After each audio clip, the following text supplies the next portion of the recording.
Well, hey there, everyone. It's Christy. That seems like a place to transition as...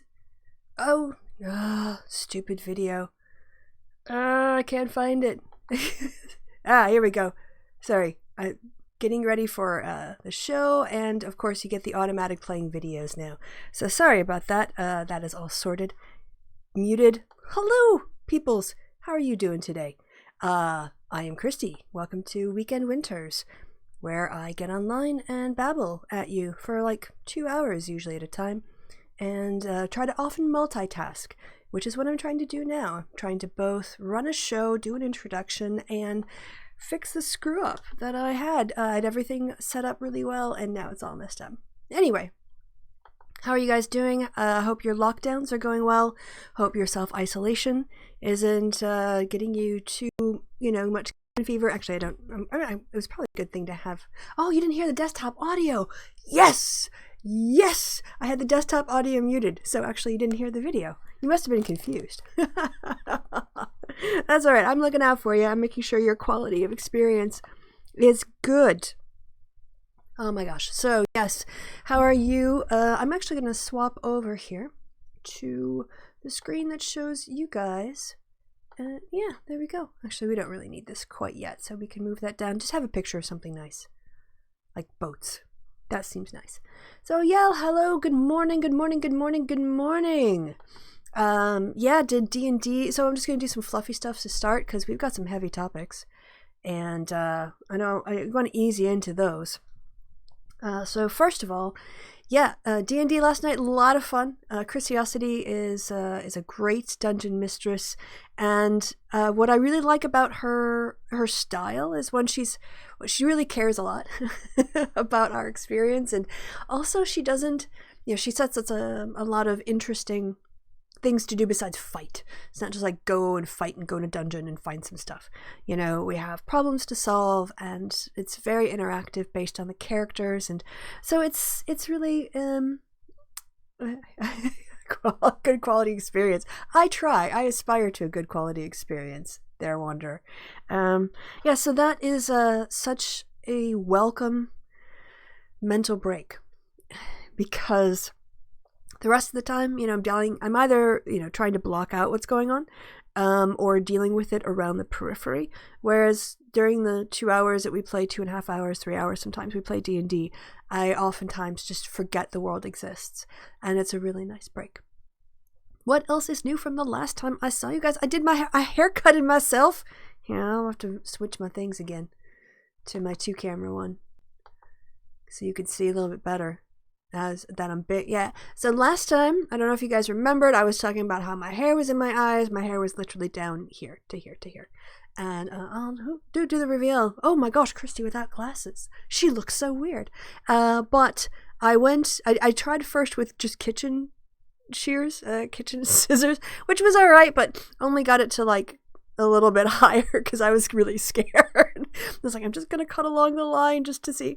And it sort of got it at least out of my eyes, but it wasn't really enough.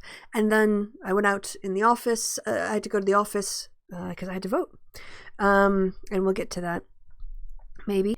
And as a consequence, when I was out and about, I found some electric shears. There's a place, there's a Rossman's, and they have a lot of like little random electric stuff in the shop when you walk in.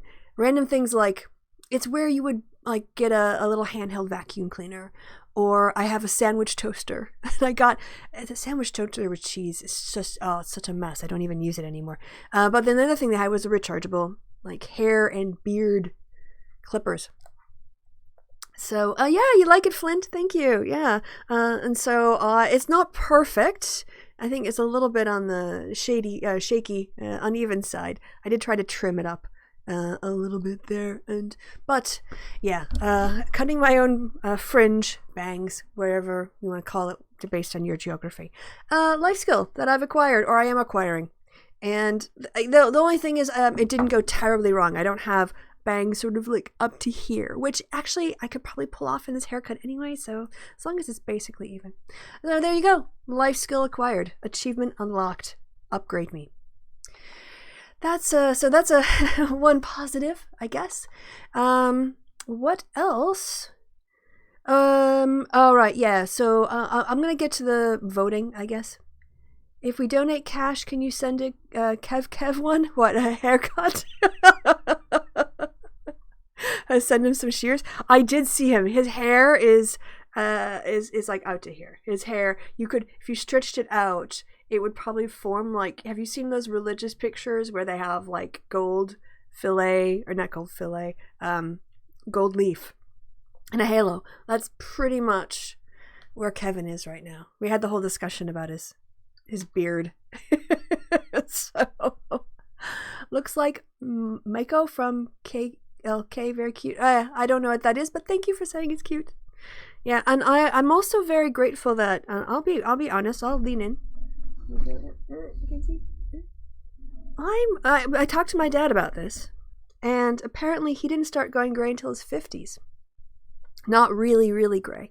And I've always wondered why I've not been much grayer, considering I'm 48. I am, closer to 50 than I am to 40. And I don't have a lot of gray hairs. So, thanks, Dad. It makes my life cheaper, because I don't have to color my hair. Actually, I think I'm going to go a nice silvery gray, so I'm going to embrace that. I'm not even going to worry about that. Let's see. What should we have a little talk about? Well, I guess what I had planned to talk about was some pretty serious stuff. So let's start with a bunch of serious. I know her name, but she's got 3 names: Katrina something, but I can't remember what it is now. Anyway, first, I want to express my continued concern. You can see my FT quick type, because I check this every day, the FT coverage of the coronavirus. So I want to just talk a little bit about it again from a stats point of view. For those of you who follow my Twitter or have been here for the show before, you'll know that I've been pretty concerned looking at the US lines and the UK lines, because I think it's going to be pretty bad. And that has not changed at all. If you didn't know, the FT and a lot of newspapers actually have dropped their paywalls for coronavirus related coverage as a public service, which that's awesome. That's really, really awesome.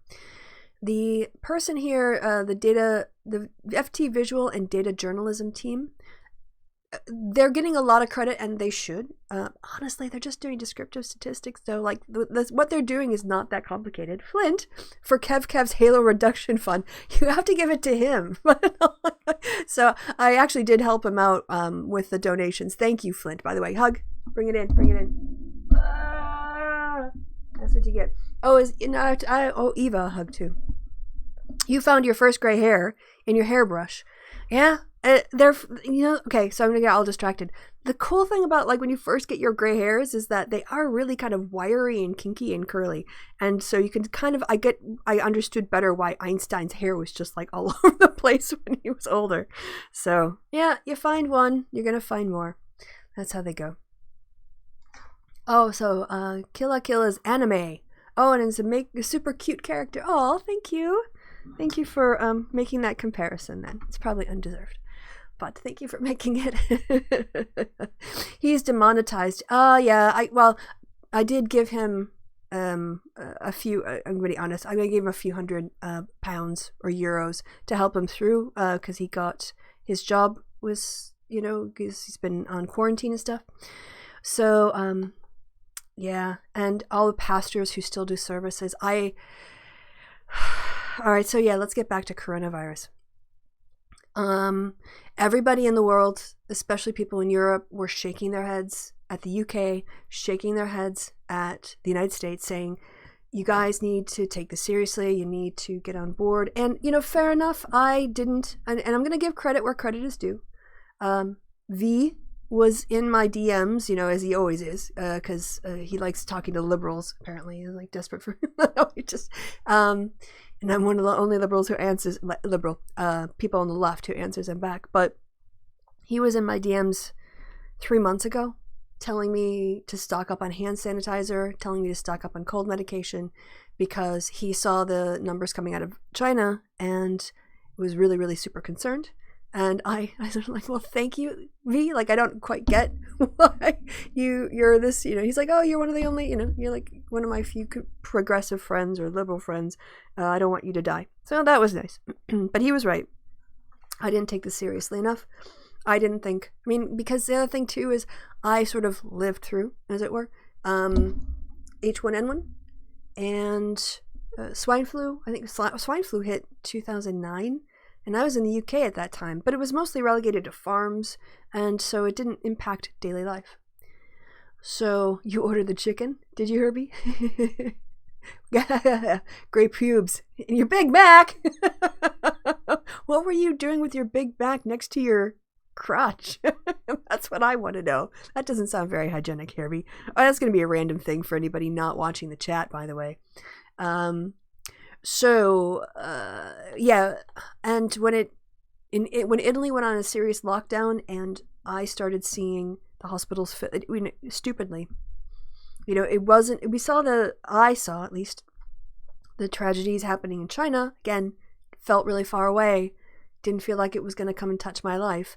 And that's not to say I was dismissing it. I just wasn't changing any of my behavior as a consequence of the information I was getting, And when Italy went on the lockdown and you started seeing hospitals fill up and just the terrible situation, I was actually I went into lockdown the 13th, I want to say, of March, before the official lockdown, but our employer was already gearing things up for home office and stuff like that.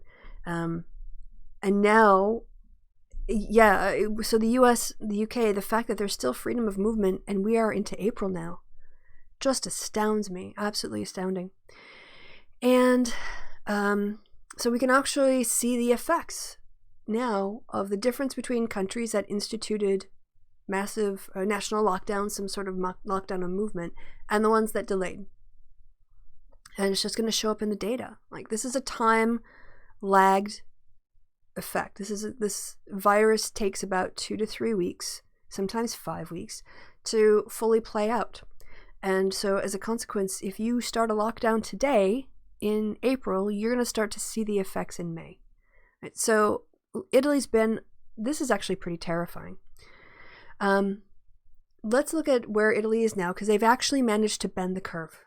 They were going up and up and up and up and up. I don't know if you can see this very well. I'll try zooming in a bit more. Zoom that up for you guys. Much easier to see now. That should be. So if we look here, Italy kind of plateaued the way they mark this, I think I've talked about this before, is that, they changed the graph, so it's probably worth going through. They have the number of days since the third daily deaths recorded. So if they have 3 deaths in a row, that then starts as day 1. I'm pretty sure that's how it works. Sorry, I'm going to have to blow my nose here. Just a little bit sniffly. Sorry. You don't come to the show and have your nose, you blow my nose at you, but that's what you get. Chronic agoraphobia. I'm starting to understand agoraphobics a lot better now. The world seems very scary, and I just feel safer indoors. Shoo. This comment was sponsored by the Introvert Gang. All right, so let's look. Italy is seeing a bend in its curve around somewhere. Let's call it day 30 from when they first recorded their deaths. 3 days in a row. Right? We look at the way that this is, the methodology, how they're presenting their data. And if we work our way back along the Italian timeline, that's the one? Yeah, this star right here. If you don't know if you can see it, but this star right here is when they went on a national lockdown. That was on day approximately 11. Let's call it 12, right? So Italy goes on lockdown 12 days after 3 days of these deaths. And then it's taken 18, let's call it 18 days. 18 days from the time they went on lockdown before they started to see a bend in the curve. Right? Spain too. It's kind of hard to tell here with all the different colors, but you can see that there's a pretty big lag between when a country actually goes on a national lockdown. And that means a lockdown, not this sort of like advisory stay-at-home things where there's churches still going on. It takes about 20 days, 21 days for you to actually feel the effects of that. And that's just slowing down the number of cases and deaths. That's just when you start to actually see the effect. So by going down on lockdown 3 weeks ago, let's just call it 21 days, you start to see a decline in the number of cases about 2 weeks after that, 5 to 14 days of incubation and manifestation of symptoms. And then you get fewer people coming in who need ventilators, and then you have fewer people dying.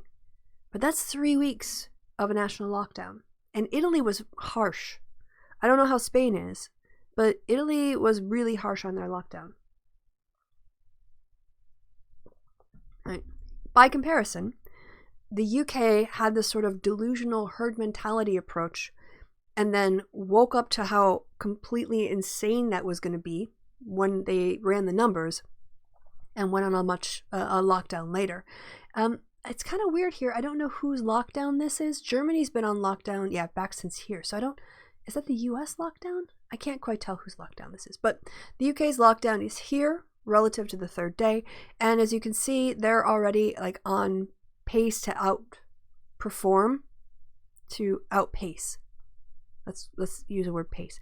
Outpace the Italian spikes. And my understanding is that lockdown, it kind of was a soft start and it's getting more consistent over time. But that just means that if the UK started, there's still like another 2 weeks before they're going to see a decline in cases. The United States is a nightmare. The United States is a freaking nightmare, you guys. If you look here, the United States has crossed the line for Italy and it's also now surpassing Spain. And these are daily death totals. Now, the other thing to remember about this, and I should have maybe said this at the start, I kind of don't like how they're presenting the data at the FT now. I understand maybe with epidemiologists why they're going to do that. Let me explain what they did. When they first started putting out the FT started putting out their data like this, they were using raw numbers. And it was very helpful to be able to see raw numbers, even if the countries weren't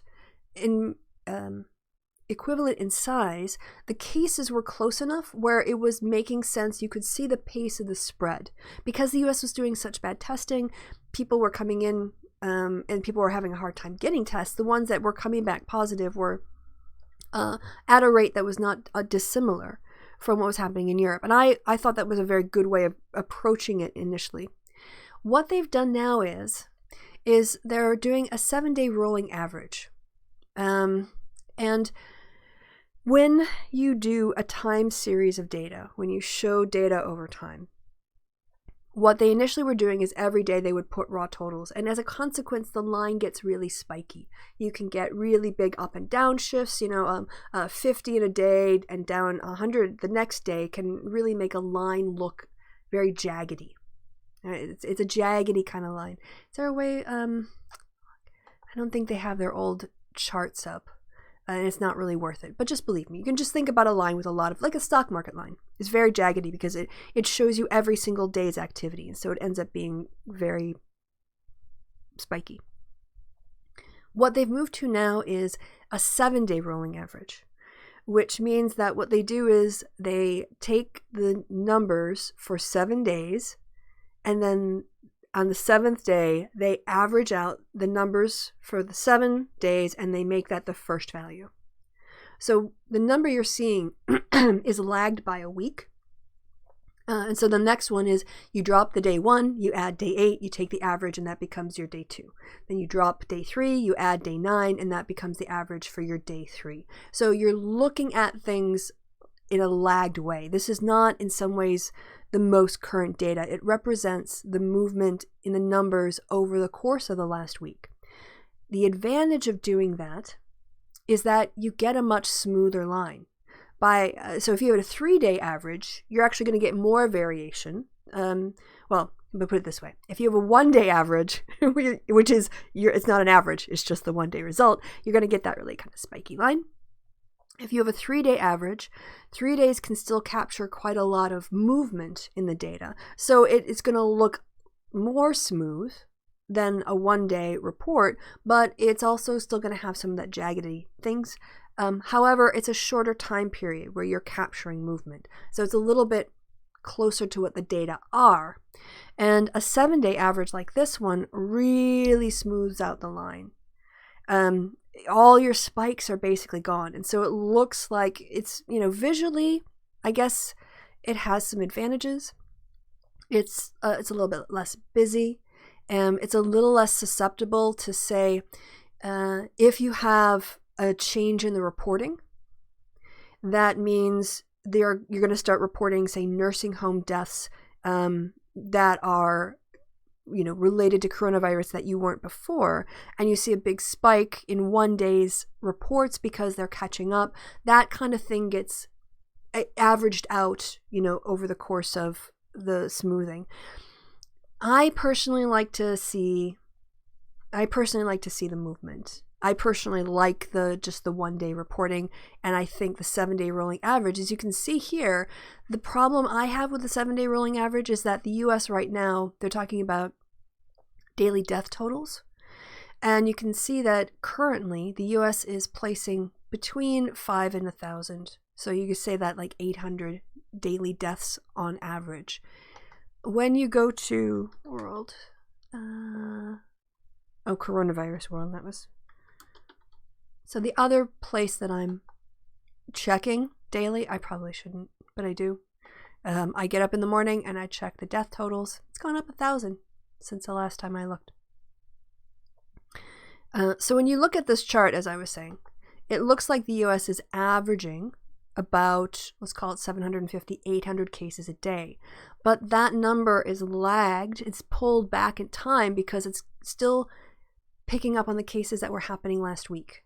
And so when you look at the actual current daily totals, mortality totals, you can see that yesterday in the United States, it was actually 1,300 deaths.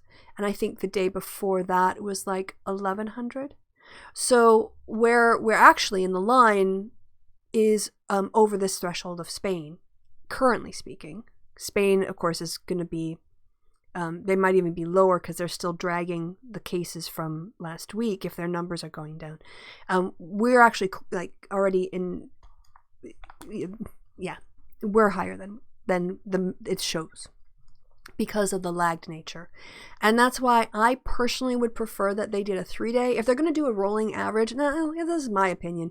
I would like to see the 3 day rolling averages rather than the 7 day rolling averages, as I just think 7 days, given the spread of this disease, is just too long. It just artificially seems to, it takes us too far back in time. And so I would personally prefer to see a 3 day rolling average. But what do I know? If I wanted to do that, I could do it myself, I guess. But I'm lazy. Other things that are seriously concerning. We know, for instance, that the effects of the lockdown has had these are, death tolls. Was that cases before? No, death tolls are plateauing. Daily coronavirus deaths, 7 day rolling average. What's this then? Daily corona deaths, 7 day rolling average by number of days since first daily deaths. Oh, this is regional. Sorry, that's not on the national level. These are the regional ones. The problem we have here is that we have insufficient reporting. So these cases are probably actually higher. We are just not seeing the cases yet. And the United States is in for a world of hurt because it is not, as a federal system, it's just not set up for the kind of national directives that European countries are. And there's a lot of good reason for US federalism because of things like space, and also there are things that you can't do in vast rural areas that you can do in urban areas and vice versa. However, in this case, our lack of a coordinated national response is going to result in people dying. That's it. It's going to come down to movement. And the more movement you have in a country, the more opportunity you have for the virus to spread. And more than any other country in the world right now, Americans are moving around. So, yeah, you can see here in terms of the new cases, Italy is actually starting to, it's hit its apex, it's gone over it. It's starting to now move past that. Spain, too, is seeing a reduction. Germany, which had an artificially, I want to say, well, we didn't have an artificially high number of cases. We had better testing than, we had more and better testing available to us earlier. And they have extra intensive care beds ready to go. Like, they still have space in their hospitals here in Germany. They're taking French and Italian patients, you know. But we're also seeing that number of cases flatten. But we're not, I think when I looked in the news last night, Merkel is not talking about, oh my God, am I going for 30 minutes? Okay, I really need to get to this Tara story. But yeah, we're not, probably another 2 weeks at least on lockdown here. You compare where we are, where we're starting to think about, okay, well, maybe in 2 weeks' time, we can start to let more people out, start to think about letting people out and circulating because we'll be able to handle the caseload. And the US, and this is the 7-day rolling average, right? So it's just increasing exponentially. It's, you know, oh, I did see something else I think it's worth pointing out that was absolutely terrifying to me. So as you saw here, it says yesterday was 1,300, and that was April 4th, right? Today's the 5th. So on April 4th, we were at 1,300 reported coronavirus deaths. Just to give you a sense of the spikes on these, oh, I guess I can't show you the chart, but one of the things I saw, oh, I have to go to the United States one, sorry. Let's go look at the US. They did a prediction as to when the US will hit its peak and on which day, and also the average number of deaths on that day, where the peak will be. So if you remember, it's now April 5th, or actually that was reporting for April 4th. April 4th's deaths were at 1,300. And when we look at the chart, so here's, you know, there's the total deaths in more like a line, but here they are in terms of their individual reporting. You can see that it's gone from 900 to 1,000 to 900 to 1,000, and then a jump of 1,300. That might be because of reporting on the weekend. So, but anyway, if this 1,300 number is the new stage, and this holds as the disease expands in places like Louisiana and Michigan and Florida and other places, that 1,300 number, keep it in your mind. Because on the 1st of April, when Trump was giving his press conference, they said that the projection was between 100,000 and 240,000 total deaths from COVID infections in the US. And that is assuming, I think, full mitigation, right? And they said, assuming full mitigation, we would hit a peak of 2,214 daily deaths on the 15th of April. We're at 1,300 on the 4th of April. And this disease expands exponentially. So this is a marker. I will be keeping this marker in mind. I will look to see how we are doing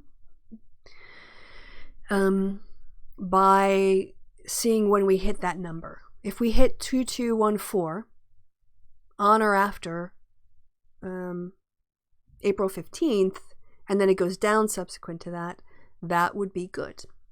If we get to 2,000 by the 10th, 5 days of exponential growth makes a difference, a huge difference. It hurts to think about, I totally agree. And one of my coping mechanisms is to think about it in terms of models and numbers and abstract it out, because when I go on Twitter and I look at the nurses who are breaking down and crying, and I look at doctors who can't hug their kids, and I hear stories about people who go into the ER, they hug the person who dropped them off, knowing that they might never physically be able to contact or touch anyone they love again. This is horrific. And it's hard to realize the extent of it. It feels very far away. China felt very far away. And maybe Italy and Europe feels far away, but this is no longer, this is touching everybody. So, sorry everyone. It's a really just heavy time. I'm really sorry to depress you all. Before we move on to the next part, which is I want to talk a little bit about where I am with the Reade allegations. Maybe we can just find some stuff in my bookmarks, because I think I had some, well, that's obviously not happy stuff, but that's not happy stuff. That's not happy stuff. Also not happy stuff. Oh, this is, here we go. Apparently this is what this person has done during quarantine. They spent an entire week building up trust with a squirrel in their backyard. There we go. Feel better. What hurts most is seeing official indifference to it for the sake of grifting and profit. Trump is directly responsible for the deaths of Americans by not taking this seriously. And of course Fox News is going to give him cover, and all his Trump fans are going to give him cover, but the truth is that he was more interested in covering CYA and making himself look good than he cared about actually organizing a federal response. He didn't have the capacity to understand what organizing a federal response would even look like, because he's not a manager. He's not an organizer. He's a bully with money. He's an incompetent, vain, sociopathic narcissist with way too much money. Candace Owens is thinking about running for office. Yeah, I'll save that for the happy hour. Farm workers, yeah. Now, magically, undocumented workers are critical and essential. Isn't it amazing? Two months ago, they were a pestilence that had to be deported, and now they are essential critical infrastructure workers who are protected in terms of being able to move around and do work. This guy is amazing. I'm going to ask Kevin about him, but I know if it might be kind of hard to see.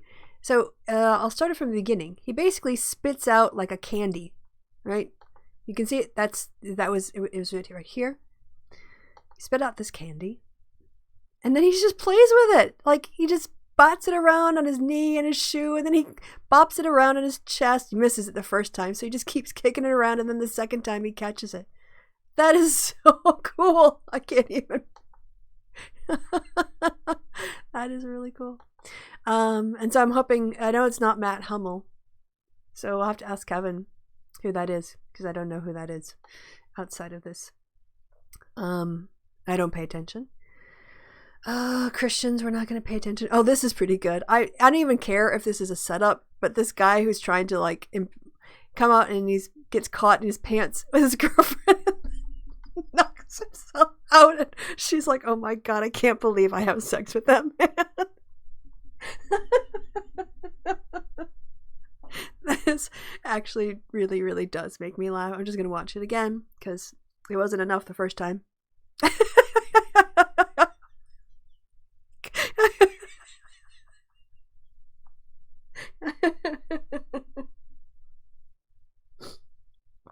I'm sorry, like the funniest thing for me is that look of shame. Just the look of shame on her face. Ha ha ha ha ha. Boom, and then just here.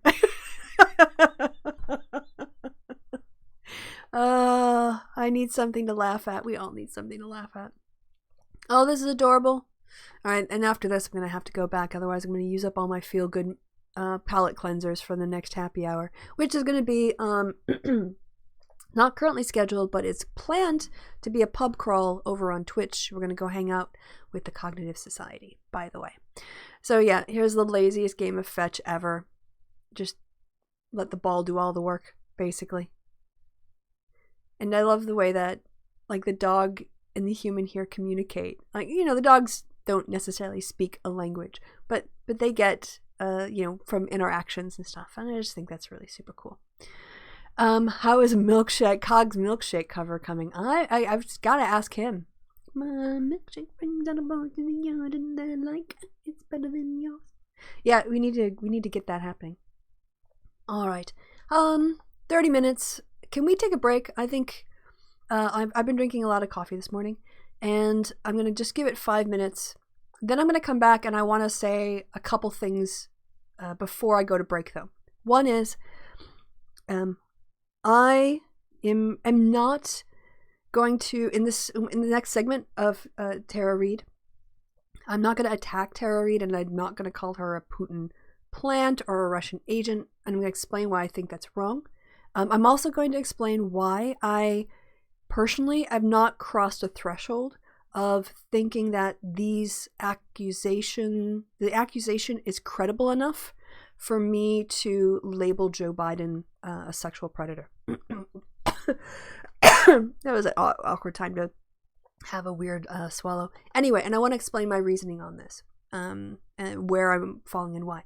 So, I think the best thing to do is to go to a pre-show thing, give you guys some music to be listening to, and then I'm going to go take a little breaky break for myself, and come back, and we will have that conversation. So, I can hear music. Can I hear music? I can hear music. Now I'll just disappear myself. Back in 2 or 3 or 4 or 5. I don't know, as much as it takes.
Alright, hello everyone, I am back.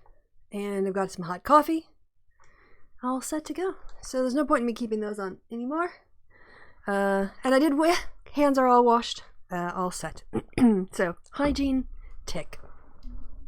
Is Cog the young man who sings all the swears? Yes, Flint, that's exactly who it is. All the swears, the swearing singing, that's the guy that we're gonna go visit. Alright, a little bit of a recap. I'm going to try to keep this. I didn't realize I'd babbled on for like a half an hour about the coronavirus. Apologies. Not my intention. So I think has it been like a week now? Yeah, anyway, it's been at least a week since Tara Reid did an interview with, what's her name? Halpern or something? We'll come on to it. Making an accusation against Joe Biden that he sexually assaulted her while she was working for him on his staff. And I think this matters. So I learned about the story when someone was in, because immediately I had a burner in my mention, which is how I learned about it, basically tagging me in saying, how can you be a feminist and support Joe Biden? And that's pretty much how I was introduced to the story, was that people who were Bernie fans were seeking me out, saying that anyone who votes for Joe Biden is voting for a rapist. And so what I did initially, I know it was after a happy hour, like a Friday night happy hour or something, it was quite late at night, I went and looked at the Twitter, the top and the latest, and people were already having a big conversation about it, about her and when the story came out and the most recent interview and all kinds of things. So I think there was a group of people who, when they their first introduction to the Tara Reid story was to hear about it because of the interview. And they went and they watched the interview, and because they empathized with her story and they found her credible, they believed her based on that interview. And I'm not saying that's all anyone who supports Tara Reid ever did, but that's not how I approached it. So when I learned about it, I didn't learn about it from just watching the interview. I learned about it from watching people discussing it, and because the way that I go about things, especially after being falsely accused of doxing Bering, I know what it's like to get evidence in a row. I know what it was like to go and get metadata on the website in terms of views and time frames and my own posts and what this person said on this date and another person said on that date, and establish a timeline and establish all of these things to look at the totality of the evidence available, not just say one video where Bering makes an unsubstantiated accusation. So for me, I kind of came into it wanting to go back to the beginning. Okay, well, before we even get to this stuff, she said things in the past. So let's find out what was said in the past, and then we'll move forward in time. I think I said last time, I wanted to go chronologically in what I did. Hey, Kev. And one of the comparisons that I've seen a lot is people are comparing Tara Reid to Dr. Christine Blasey Ford. And these are not the same cases. So what I want to do first is I want to remind you guys of the process of the timetable and the actions that Dr. Ford took. And then we're going to look at this really good piece from Salon, where the author of this piece actually did investigative journalism and tried to track down as many of the people and get confirmation as possible. And then we're going to compare that to this. Now, before we start, I am not going to call Tara Reid a liar, and I'm not going to even deal. I think the whole Russian stuff, as I said before, I think it's a side issue. I think it's a distraction, and I think it makes people who use it look bad. I don't think calling her a Russian agent or a Putin lover, that gets us right back to the kind of crap of gaslighting women and treating them like they're mentally unbalanced that Me Too is meant to address. So not only do I not include all the Russian, her admittedly pro-Putin, pro-Russian views, they're completely irrelevant to me for this case. They just are. And I wish people would stop. using them because it doesn't make anybody who uses it look good. I also don't want to say here that Dr. Ford, victimed in a right way, and that if women who come forward or victims who come forward don't do what Dr. Ford did, then they're not victiming right? What I want to do is just do a comparison of the things that Dr. Ford did that gave me confidence in her account, and then the things that Tara did that make me question her credibility. And I'm not saying that I'm not calling her a liar. What I'm saying is, based on what she's saying, I would need corroboration from other people now. I can't just go based solely on what she said. So let's look a little bit at what happened with Dr. Ford in the timeline. The attack took place during the 1980s. In 2012, during couples therapy with her husband, she talked about the incident in the session and mentioned his name and mentioned that he could be on his way to the Supreme Court.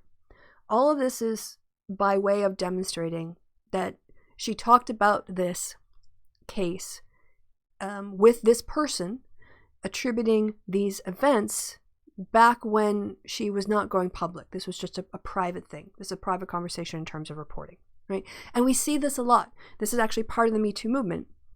Either contemporaneously, or people will say at other times, like in a therapy session, people will say, yes, at the time this person came forward, they didn't feel comfortable taking it out in the public or making a police report, but they were very upset and they confided in me and they said this happened. And it's a way to have independent corroboration without a police report.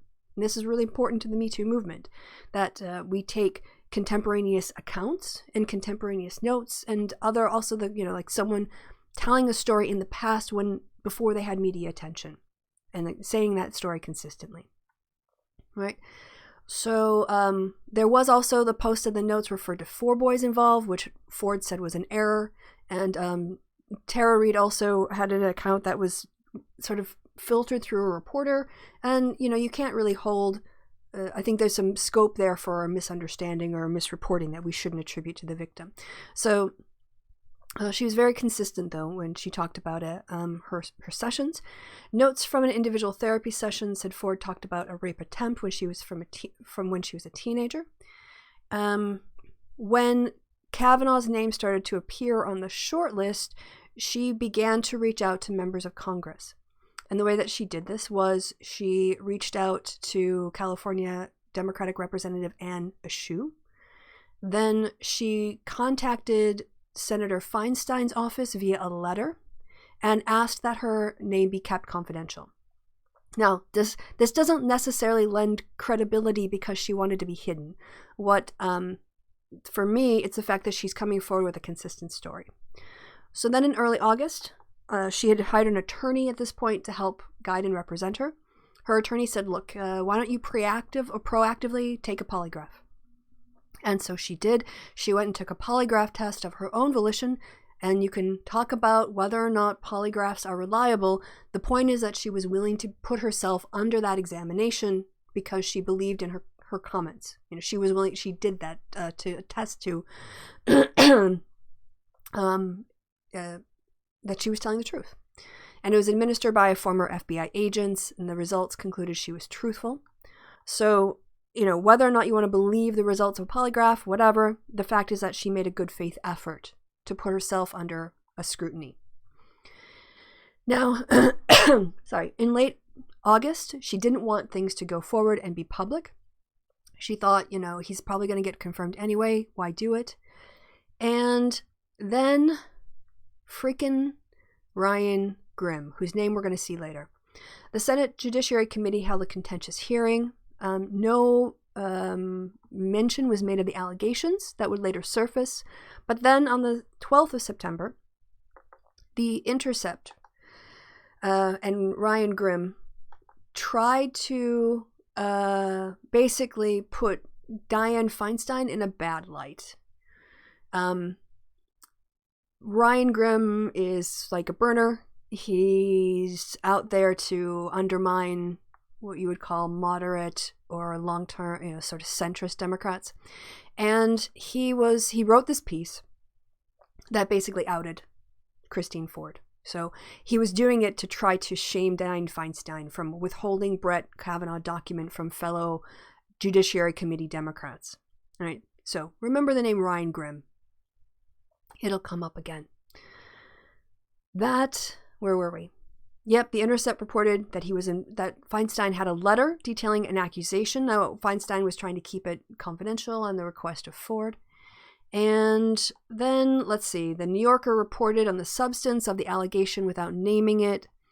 Mark Judge, who was reported to have been Kavanaugh, denied the allegation. So they're starting to, the press is now coming forward with, they're doing investigations, talking to people, trying to get independent corroboration. And on the 16th of September, the Washington Post published an article in which Ford came forward with the details of her allegation.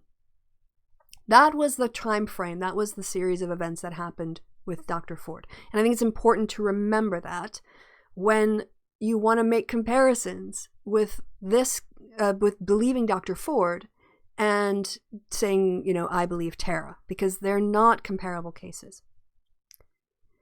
Yay. So that was the timeline of the Ford case and what she did to sort of substantiate her claims and who she talked to about what and what process she went through. And what process the media went through, talking to people, getting the therapist notes, talking to Kavanaugh's friend. And now I want to talk about this really, really, really good piece that came out of Salon. I think it's a really good piece anyway. I think it's very fair and even-handed myself. You guys, of course, are free to make up your own mind, but this was written by Amanda Marcotta. I believe I'm pronouncing that correctly. And I think it's, hopefully this will be considered fair use. I'm just going to go through and look at what she says. So, yeah. So this was published on the 31st of March. And it reads, can I minimize, can I get rid of, I think I can get rid of that. No, I can't. Never mind. All right. So, the title. A woman accuses Joe Biden of sexual assault and all hell breaks loose online. Here's what we know. And here's, another thing before we start this. The accusations came out, I guess it was the 31st, at least the 31st of March. No, this was before that. I don't know what the date of the story was. So we've not seen the story covered in the mainstream media. And there's reasons for that this article will cover, but a lot of Bernie people think it's a cover-up for Biden. There's also the fact, and I think it's important. I know people want to yell at me and say that this is not important. I think it's important because it's something I've been waiting for. And the fact is that Bernie Sanders has not backed Tara Reid. Bernie Sanders has not come out to say he believes Tara. And he's not come out to say that we even need to take her claim seriously. So when people were showing up in my mentions saying, this woman has made an accusation against Joe Biden, now you can't vote for Joe Biden because he's a rapist, and you have to vote for Bernie Sanders because he's a feminist, unlike Joe Biden. My question is, well, if Bernie is so great on women's issues, where is he on Tara? Why isn't he coming out in support of Tara? And that was in the first couple days of this story. And Bernie Sanders, I'm like, okay, well, people are like, oh, Joe Biden hasn't even responded yet. I'm like, okay, fair enough. We'll give him time. Joe Biden's office responded, denying the accusations, and then time went by. And Bernie Sanders went on The View, and he didn't say anything. And he's done a lot of fireside chats, and he hasn't said anything. And I'm just going to say it. The fact that Bernie Sanders won't touch the story looks to me like he's giving the benefit of the doubt or the cover to Biden. So, it doesn't make her more or less credible in my eyes whether or not Bernie Sanders, it's not like, oh, Bernie Sanders came out and said, #I believe Tara, now I'm going to believe it. But it shows me his confidence in her accusations. It shows me his campaign's confidence in her accusations. And if Bernie Sanders is unwilling to back Tara, when he's got, professional staff who can look at this and advise him, why am I being bullied on Twitter to not vote for Joe Biden? So, and not only to not vote for Joe Biden, but to vote for Bernie Sanders, when he won't stand up for her. I mean, so it's not again, a reason why I would believe her or not, but it is worth noting to me it is worth noting that Sanders is giving the benefit of the doubt, it looks like, from a PR perspective, he's giving the benefit of the doubt to Joe Biden. If you want to have an argument about that with me, you can, but I don't know how you get around that point. All right. There's also something to the point that Sanders is a friend to Joe Biden. Yeah, this is it. Unlike the Clinton-Sanders spat in 2016, Bernie Sanders really likes Joe Biden. And Joe Biden is being incredibly kid glove handling of Bernie Sanders. He's not, his surrogates are saying, get out. Dianne Feinstein, I think, said get out. And not that Larry David is part of the Biden campaign, but Larry David said he should get out. Lots of people are saying Bernie should get out. But Joe Biden is like, it's a tough decision. And, I'm not going to pressure him. And, so he's doing all the sort of ass kissing that Bernie wants, and he also is showing him that kind of courtesy of giving him Biden called Sanders to tell him that he was starting to screen people for his VP. And Joe did that because he's aware Bernie is very prickly, I'm sure. And that kind of courtesy call, almost like deferential, not deferential, but, basically saying, I don't want you to read about it in the press. I want you to hear about it from me, is exactly kind of like the ego stroking that I think Bernie needs. So, the fact that Bernie said nothing could be down to the fact that he isn't going to do what he thinks is an unsubstantiated or a claim that can't be backed up. Bernie also literally has nothing to lose if he thought he could gain points out of it in the end. Yeah, that's true. But I think, so before I go with the story, this is where I am now. Burners are already starting to let the story go. They're already starting to drop it and move on to. First it was, he's got dementia. He can't win against Trump and he's got dementia. And he's going to veto M for A. Not really. Also, he wants to expand Obamacare, so it's not like it's an either or. Anyway, and now he's a rapist. But they're even dropping this story too, which again makes me wonder about the commitment. But anyway, all right. So his staff has been pretty vocal that that's a roadblock to their coaching. I would be fine with an investigation, but don't understand how people are wanting Biden to drop out. Yeah. Again, at this point, I'm not calling Tara Reid a liar. My threshold is if other women started to come forward and corroborate her story with their own experiences, just like when Lucy Flores said, but Joe Biden touching my shoulders made me feel really uncomfortable, other women came forward, including Tara Reid, with a story about not feeling sexualized or sexually harassed, but just feeling like an inappropriate power relationship was going on. And what we found is she's made this accusation and no one has come forward with a similar story. Now that in and of itself does not disqualify her. You don't have to have multiple attacks. It just is not in her favor. It is not in favor of her story on balance when it comes to credibility. So I think it's time for me to look at this, what Amanda Marcotta had to say. And I'm going to read large sections of this. I'm just going to be honest because it's that good.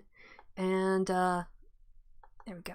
All right. So, last week podcaster Katie Halper, an avid fan of presidential candidate Senator Bernie Sanders, and again, this is also a point of contention that these accusations are being leveled in the non-traditional mainstream media, which Marcotta will point out here, released an episode of her podcast containing a shocking accusation. In an interview with Alexandra Tara Reid, who briefly worked for former Vice President Joe Biden when he was in the U.S. Senate, said that Biden had sexually assaulted her in 1993, pinning her up against a wall and digitally penetrating her during an encounter on Capitol Hill. At the same time, Ryan Grimm, you remember that name? The guy who helped to out Christine Blasey Ford despite the fact that she wanted to remain anonymous? That guy? He's also involved with this story, trying to take down, centrist Dems again.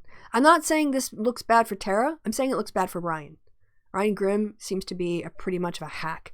But anyway, Ryan Grimm of The Intercept, a publication which has been strongly supportive of Sanders and critical of Biden, published a story insinuating that the Time's Up Legal Defense Fund had rejected Reid's case out of political loyalty to Biden. So Ryan Grimm has a history of trying to smear Dianne Feinstein of covering up documents in the judiciary when she was trying to keep the confidentiality of one of her constituents as agreed.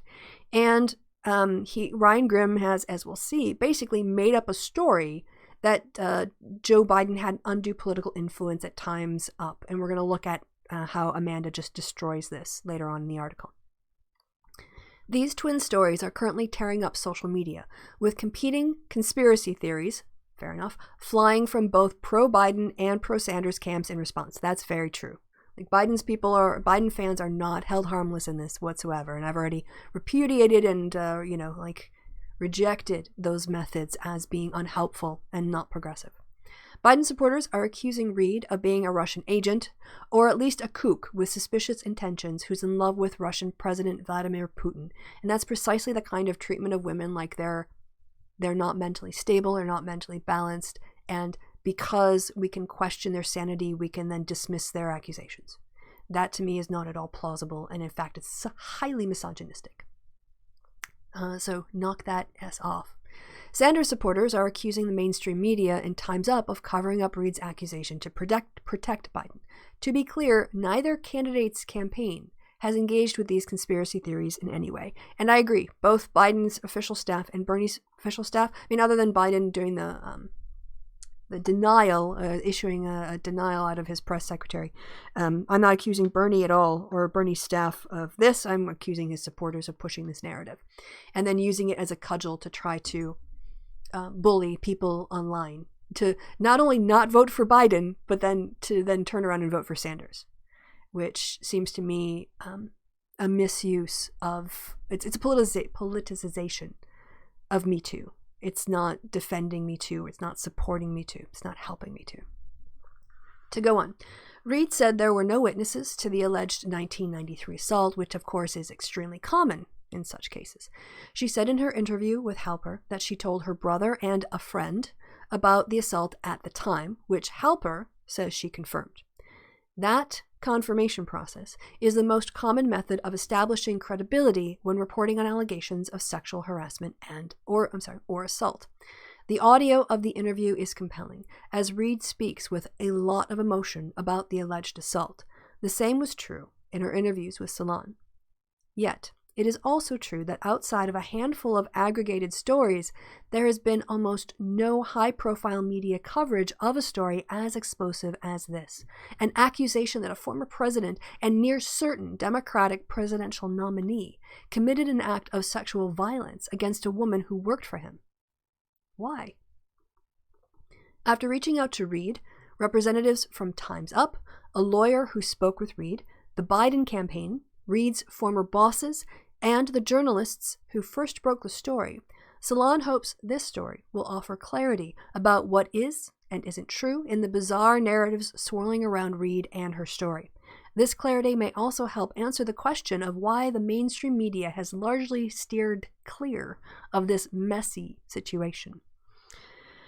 All right, so we're going to start off with the main accusations. I'm going to take a little break now. Look over in the chat, by the way. I'm just going to see what you guys are saying. Oh, knocking my out. Violent, sexy dancing. Not the Kevin kind, though.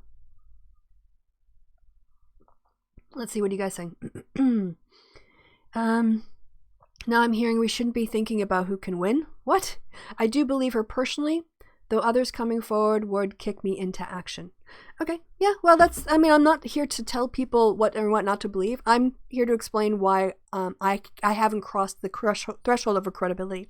And for me, this is more I want to say, I don't have issues with Tara Reid's credibility because of what she's saying today or what she's saying now. I think Tara Reid has always had a credibility problem. When you go back and you look at what she's written about, not the attack itself. I wouldn't ever expect a victim to be able to perfectly recall the date, the time, what bus he or she took to get there, what, colored jacket they had on, or those kind of details. You're in trauma. Your mind is coping with survival above everything else. You are processing an emotional wave, right? I remember there are times that I would listen to the radio and I would drive from Madison to Fond du Lac, and I would get to Fond du Lac and not remember a single thing about the drive. I lived. I didn't get in an accident, but so the issue for me isn't Tara Reid's ability to be consistent in her story about her attack. My issue with her credibility is that she changes facts needlessly about things other than her attack in order to shape her stories. And so she has a tendency to not be consistent on things that don't matter. She fudges things in a way to reflect the narrative she seems to be telling at the time. And that for me is a red flag. So that's why I would need a second person to come forward. She's got her account. And in and of itself, when I look at it, I'm not to a Christine Ford point. I don't see her being consistent. I don't see her, we'll see. All right. So just to say, it's not that I'm calling her a liar. She just hasn't convinced me. I'm not ready to call Biden a rapist based on what she said. I would need more people to come forward to have similar stories. All right, so number one is the Christie with the VSDI. I don't know what that means. All right, so number one is the mainstream media burying Reade's story out of loyalty to Biden and or hatred of Sanders. That's unlikely, and here's why. And Amanda is coming at this from the perspective of a journalist. And when journalists put things in writing, they are legally on the line. Like, their job involves a level of legal liability and backing up their comments and being able to substantiate it. And this is precisely what she starts off with. So we understand the burden a journalist has in order to make sure they don't get sued.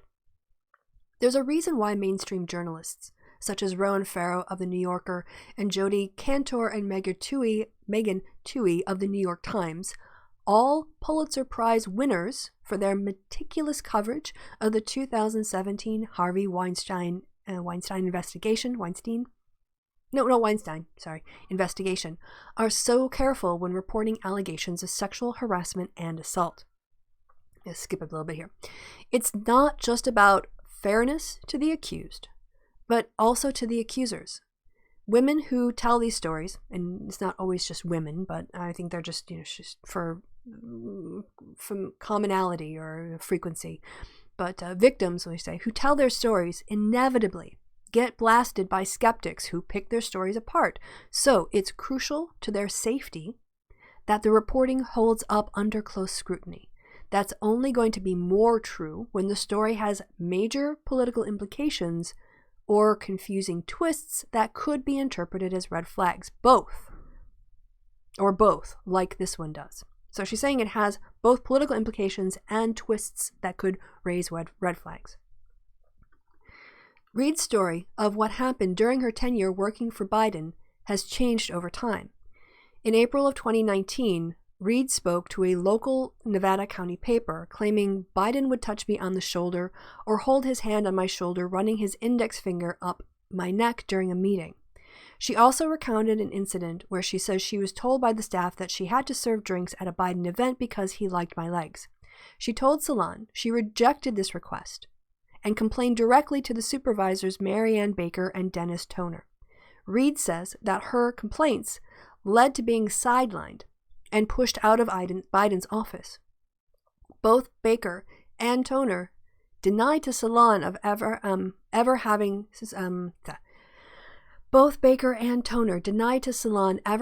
such a conversation with Reade.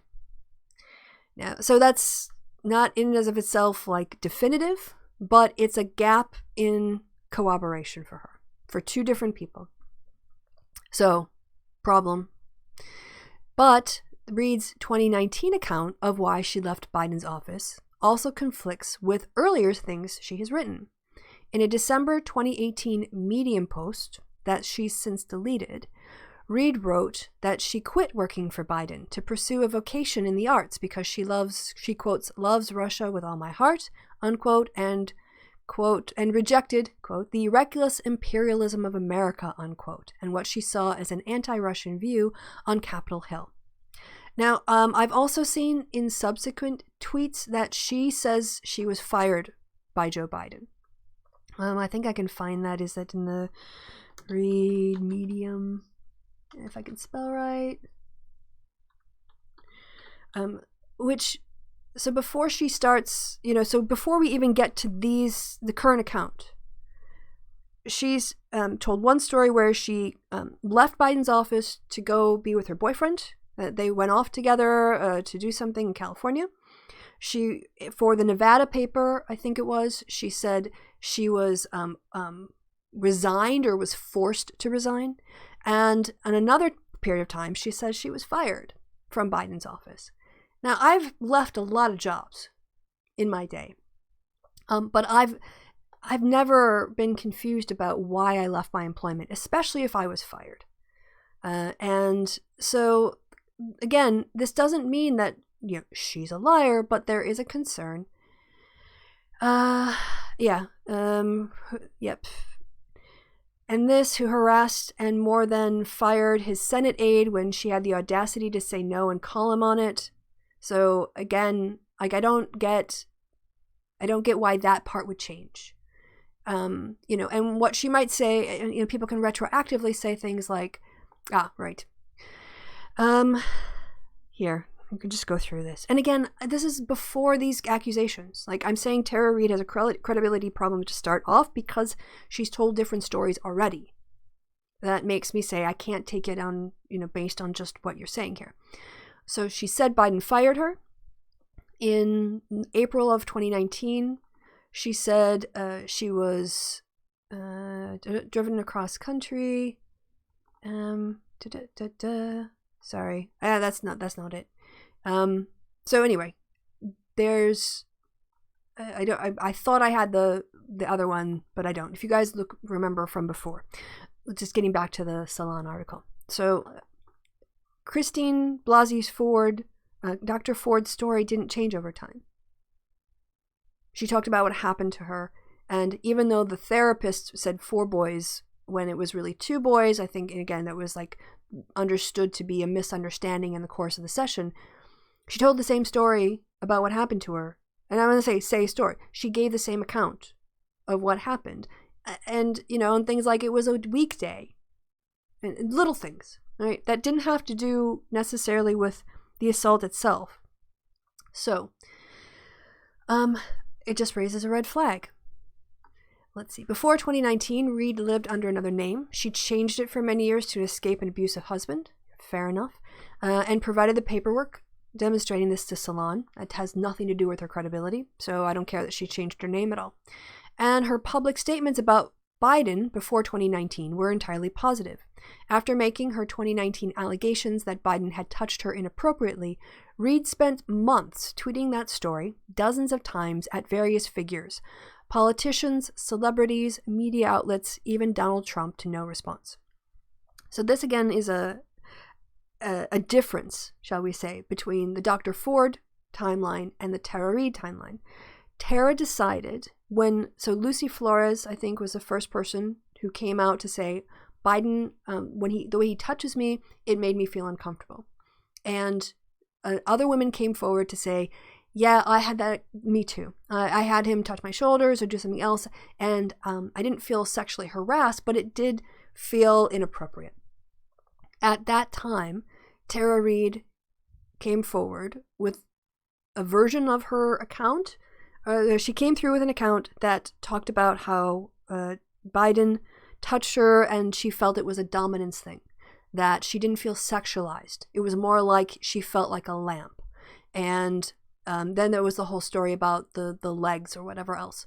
And so in that account, she made a point of saying she didn't feel sexualized. So what this leaves more questions for me, right? It makes me wonder, knowing now, going back, knowing now that she's made an accusation about a sexual assault, where, according to her, Joe Biden said, "Come on, man, I heard you liked me." Even if, so she chose to shape her initial account to be non-sexualized to fit in with the other women's accounts. It seems this is a question for me about credibility. Like, if you know that later on he is going to go on to sexually assault you, why would you choose on your own volition to describe those initial acts as not sexual? And it's not saying, again, these are questions. This is why I have doubts. It's why I'm not willing to just call Biden a rapist, because there are things that I'm not clear on here. Under both her current and prior name, Reade expressed public support for a variety of Democratic politicians in the past. And then the other thing too, like, again, I'm not saying that this makes her not credible. I just want to distinguish her from Dr. Ford. Dr. Ford submitted her testimony to members of Congress and wanted to remain anonymous. And then she was outed.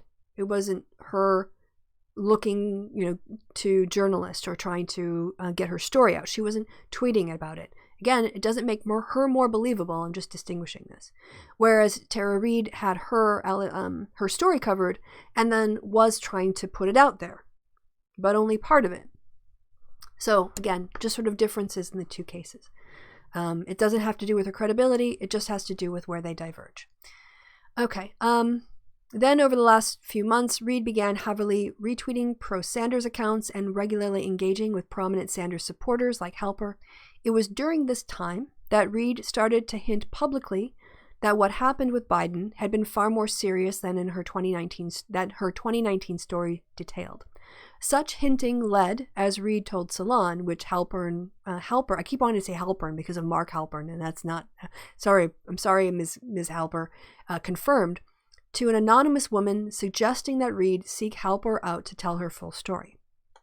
When asked why her story changed so much in the past year, Reade told Salon that she had considered describing the assault to the original reporter from the Nevada County paper, but the way he asked the questions, unquote, had, quote, shut me down, unquote.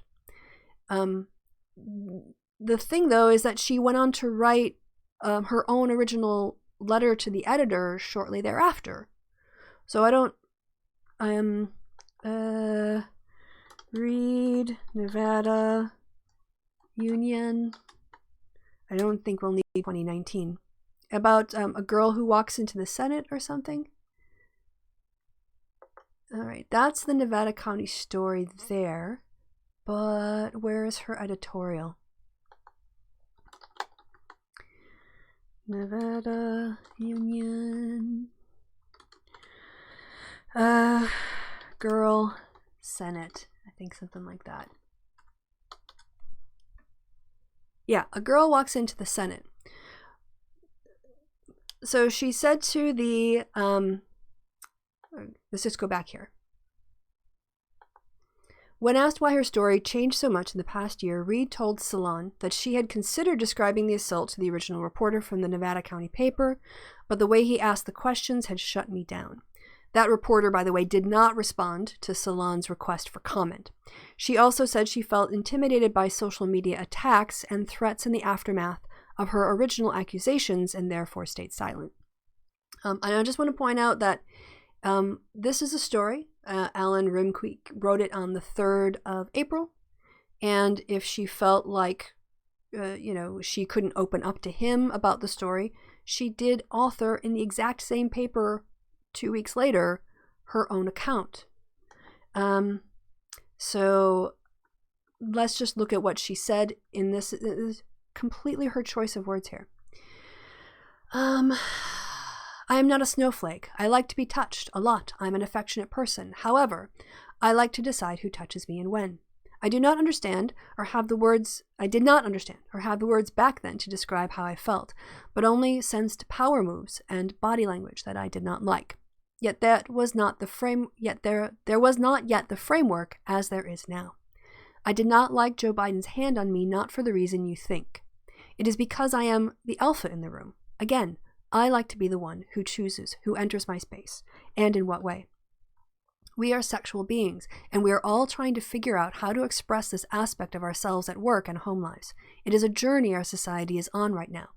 But this is not a story about sexual misconduct. It is a story about abuse of power.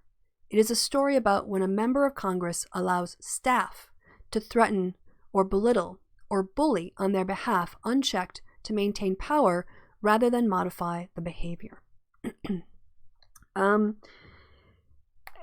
She's really boxing herself in with her own language here in terms of the story she's telling. She's saying, I'm an alpha. I like to be touched, but I like to decide when I'm touched. And the story I'm about to tell you is not a story of sexual misconduct. It's a story of abuse of power and of staff abuse of power. No one made her do this. These are her own words. This is her own framing. She had total control over this. And here she says, I want to get this account. My troubles had just started. Biden would touch me on the shoulder or hold his hand on my shoulder, running his index finger up my neck during a meeting. Again, I did nothing. It was uncomfortable. Again, because it was a kind of dominant gesture, and I do not like to be dominated. But he did this to me often. But he did this often to me. Others, he was demonstrative. I believe these gestures were not so much about connection, but establishing dominance in the room. I kept silent when he did this. I respected him, but I feared him. Things at the office got hard for me, and it was obvious I was going to be forced out with legitimate or not so legitimate reasons.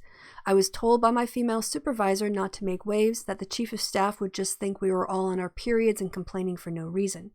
Then she talks about going to another staff person at the time and went to the Senate personnel for help. I'd love to see that report from 1993. I hope they still have it. I hope she releases it. No one helped me. I resigned, or I would say I was forced to resign. I was told to look for another job. Again, why wouldn't she say she quit here if that's what's happened? Why would she say, she was fired, which is what she says later. Here she says she was forced to resign. And it's her choice of words. This is not the leaving of an office is not a detail that it makes sense you would get wrong and you would tell every version of it. Again, just red flags for me. Like, her credibility is got an issue from the start for me, which is why I need corroboration. Okay, so this is why I have serious doubts. That's why I'm holding off. Why I'm not convinced, why I will not call Joe Biden a rapist without more independent information. Okay, so the timeline shows Reade's involvement in the online world of Bernie fandom coincided with her escalation of accusations against Biden. To be clear, this does not mean she's lying, and I completely agree. I don't think, again, for me, I don't need the Russia stuff or the timing of it or the fact that she went to Bernie people to know back in 2019, she's saying things that are different from now. That she was telling multiple stories back then. That's my issue with her credibility, is that I think she has a general credibility problem. So I'm repeating myself now. Okay. To be clear, this does not mean she's lying. But, taken along with the other discrepancies in Reade's account, which are also not on their own reasons to discredit her, it's enough to make publications take a slow and careful approach to amplifying the story. And again, Amanda's talking from a reporter's point of view. A reporter is putting their butt on the line, their job on the line, when they publish this sort of allegation. And they need their ducks in a row. Other outlets, for good reasons, do their own reporting on stories like this, Grimm told Salon. As they do, I expect we'll see more coverage. Well, Brian Grimm, we know, is a kind of a crap reporter. Anyway, Salon asked Grimm and Halpern about their reporting process, but got few answers. Ding, ding, ding, ding, ding, ding, ding. This is another red flag or a red, alarm for me, that the people that she went through are not necessarily really credible journalists.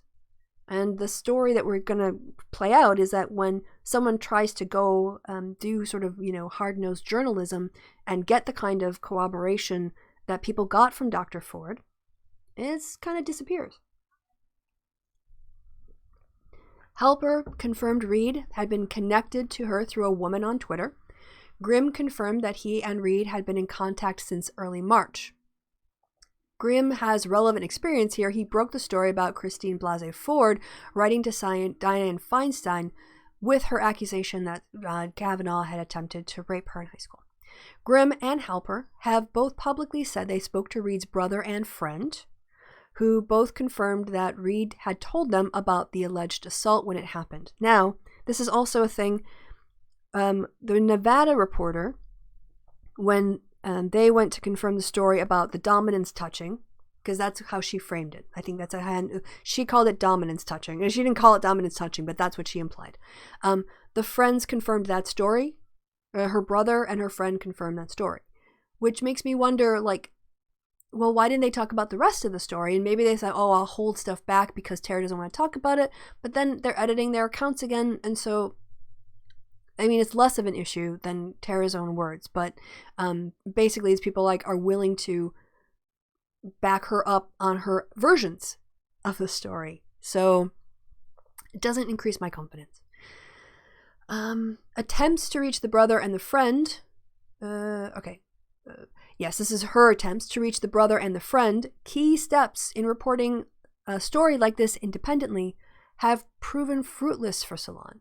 Reade did not respond to Salon's request for her friend's identity, and Reade's brother has not responded to Salon's request to talk. So this makes me more concerned. If it's the case that her contemporary witnesses have talked about one part of her assault, but they will not talk about this part of the assault, that's a piece of information. Why won't she give her friend's name? Why won't her brother comment on this when he commented on it before? So I think in one of maybe it was the Grimm article or someone else, the brother did give a quote saying, oh, I told her not to do anything about it at the time because that was the time period, and that's, now looking back, maybe that was a mistake.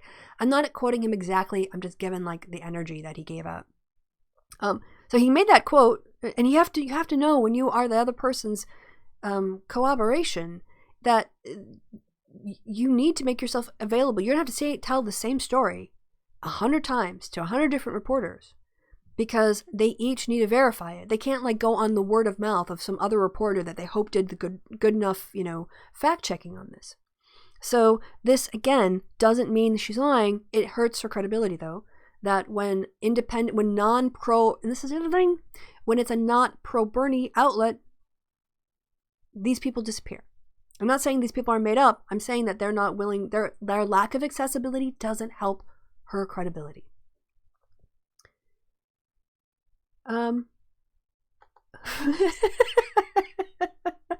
F it up, boo. Mwah. Sorry, I just like seeing that terrorist bro. Okay. I'm just being honest. This is why, I'm not gonna sell out. I'm not gonna. I've got very unpopular views, and I know poor Kevin probably gets a lot of flack because he associates with me. But I can only be honest with you guys. That's all I know. I'm not June. I'm not shoe ahead. I'm not gonna grift you guys.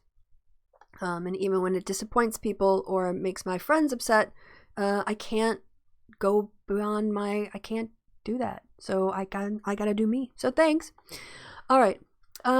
So they did not respond to Salon's request to talk. In light of these details, Salon concludes that the mainstream outlets who are being criticized for not writing about Reade's allegations probably aren't making that choice because they're covering up for Joe Biden.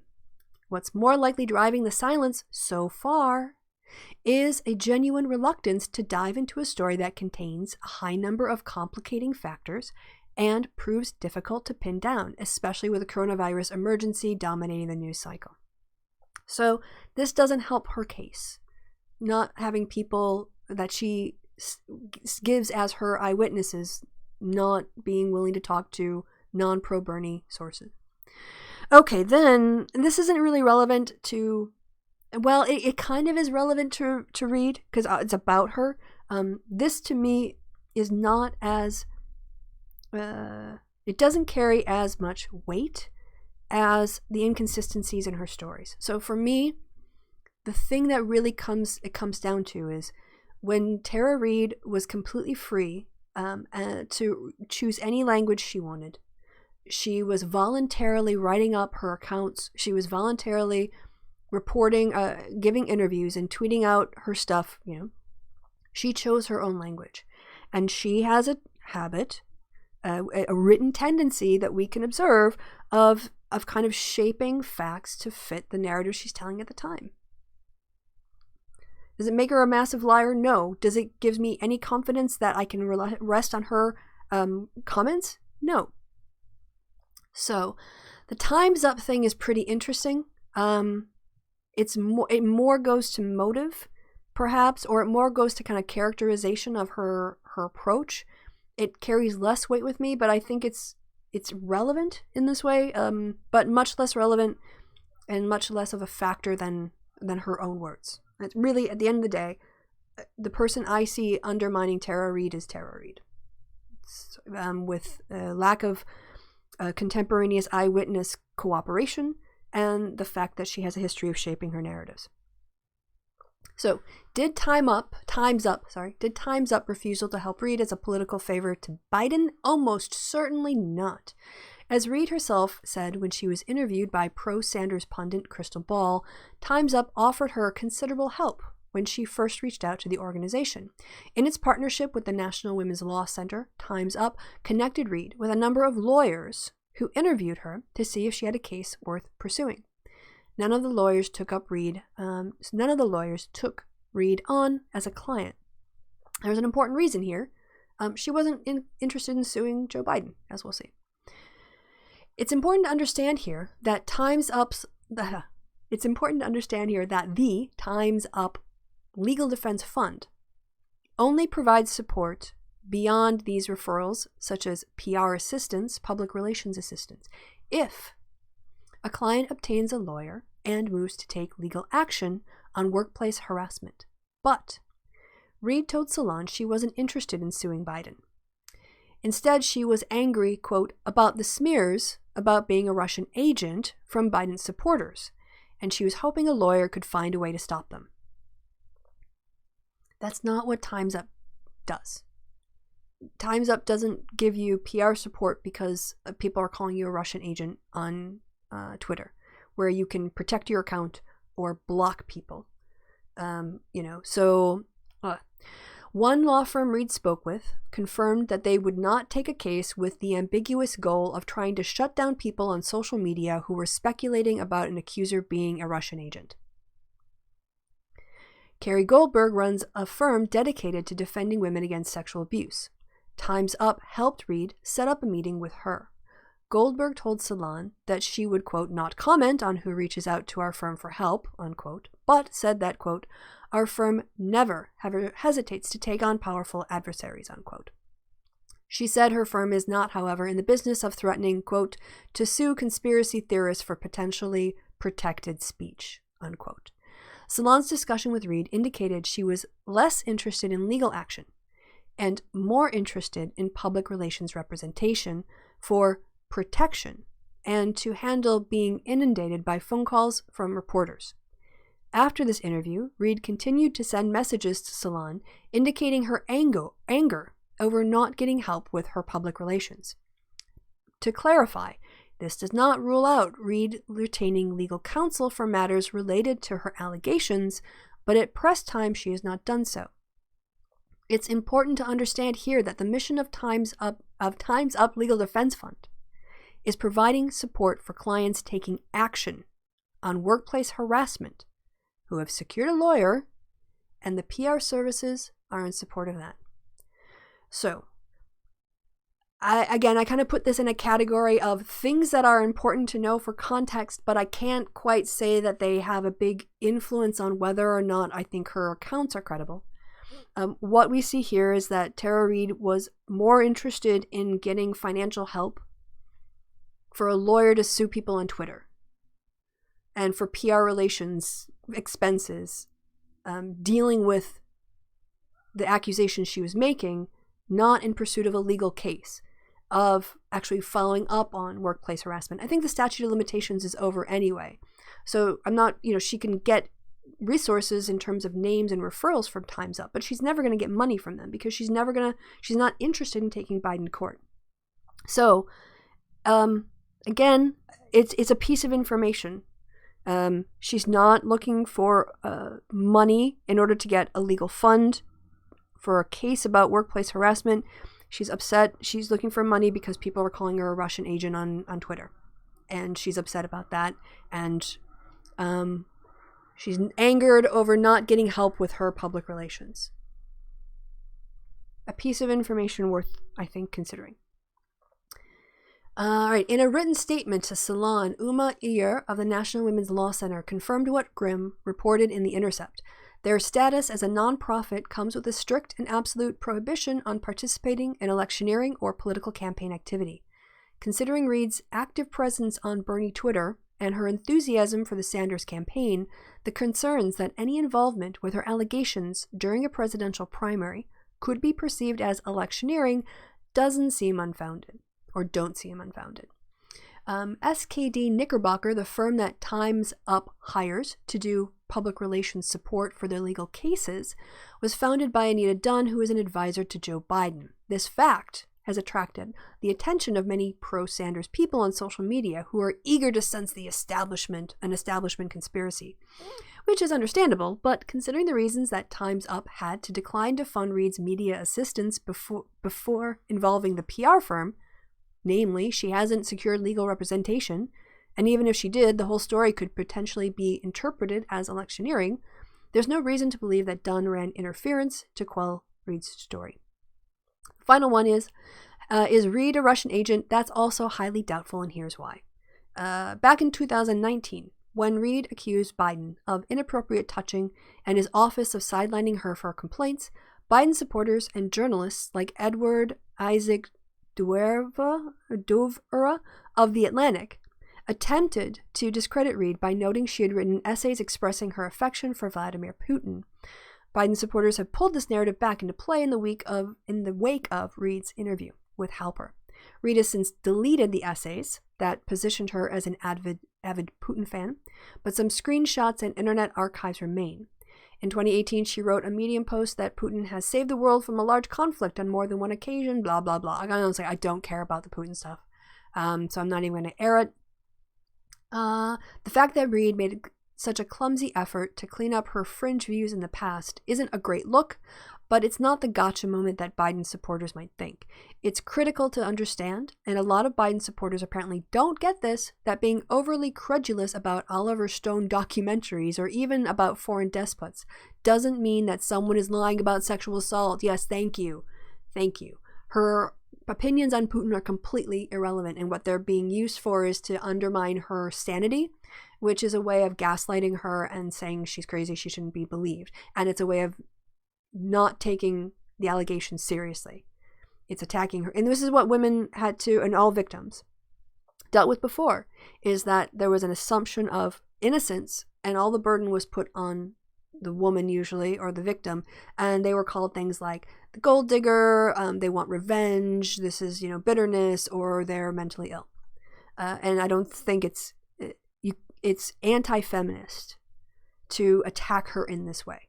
Again, we can take her credit. I have no problems looking at the evidence I've been presented with and coming to the conclusion that I am not convinced. I'm not calling her a liar. I'm saying that if you ask me to take you across that line of credibility to where I can rest on her account and her account alone that this happened, I'm not there yet. I would like to see, not like to see, but if there's a pattern behavior that maps onto what she described, that would lend it credibility. But on her own, I can't condemn Biden for this based on what I have. Ultimately, Salon is forced to conclude that anyone actually working for Russian intelligence would have done a better job of covering her tracks. Which is fair enough. It's fair enough. It's the same kind of thing about, it's not quite consistent enough or professional enough or whatever to put you over the line, right? There's a lot of fuzziness.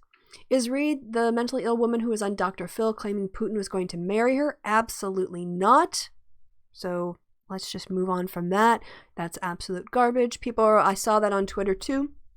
Again, it's a matter of gaslighting. It's just trying to undermine her as a person instead of looking at her account. What's the big takeaway?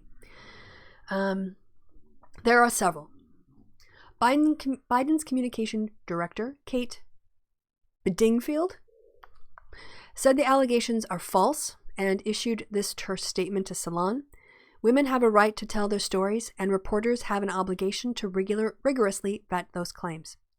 And honestly, that's a damn good response.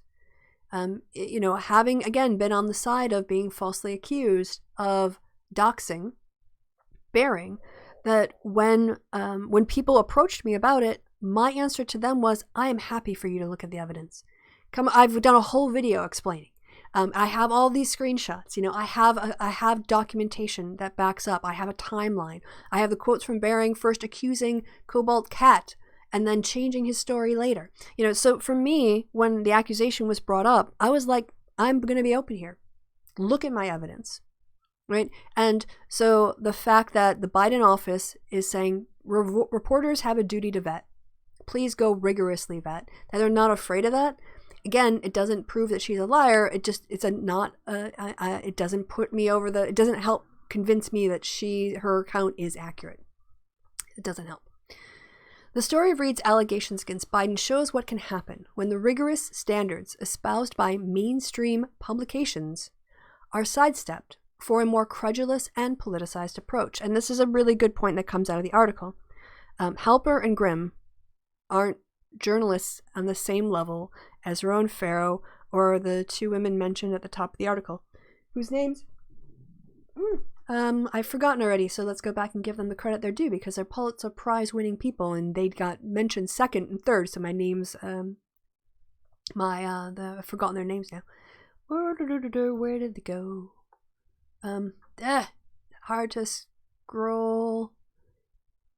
Where does the story start? Yes. Jodi Kantor and Megan Twohey.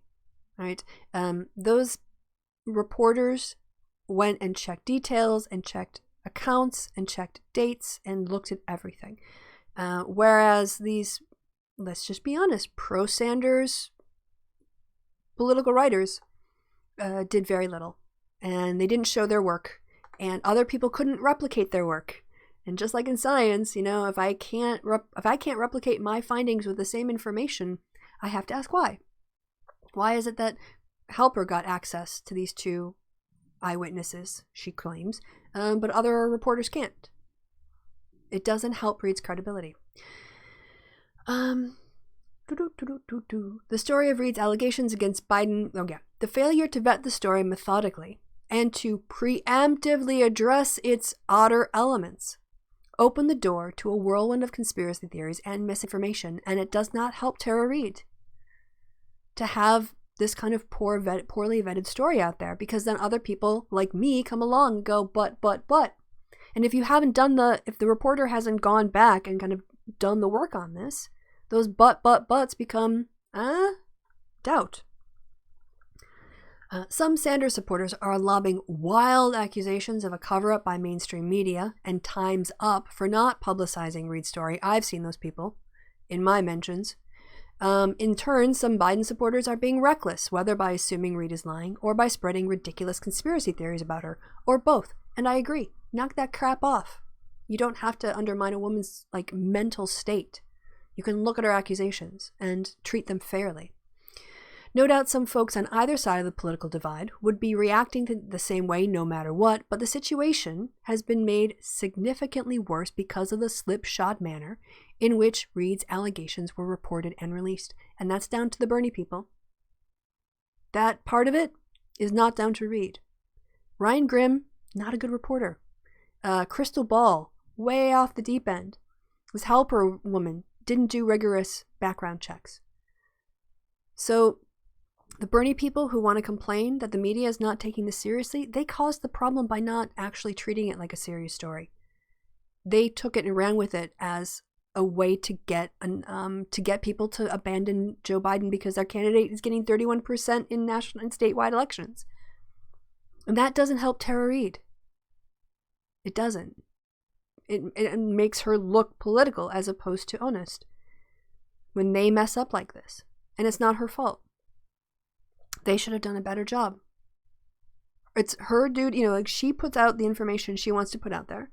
And then it's journalists' job to do their job to make sure that her stuff is vetted so she's not going to get this kind of blowback. Or at least when the blowback happens, you're prepared for it. Organizations like Time Up and mainstream journalists take great care with politically sensitive accusations like Reade's. That isn't because they're cowards.